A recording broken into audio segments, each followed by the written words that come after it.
Is your 2017 Honda Accord key fob not working? The most common culprit is a dead or weak battery. The 2017 Accord key fob uses a CR232 battery, readily available for $2 to $5. To replace it, carefully pry open the fob using a small flathead screwdriver. Ensure you don't damage the casing. Remove the old battery and replace it with a new CR2032, making sure the polarity plus side is correct. Properly close the fob. In 70 to 80% of cases, per recent user surveys, this simple fix resolves the issue.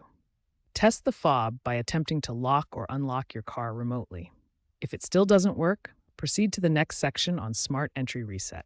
If a new battery doesn't solve the problem, the Smart Entry system might need a reset.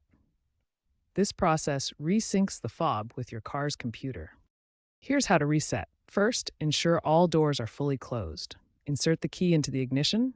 Turn the ignition to the on position without starting the engine, then to off. Repeat this on-off sequence 4 to 5 times in quick succession. Remove the key and test the fob.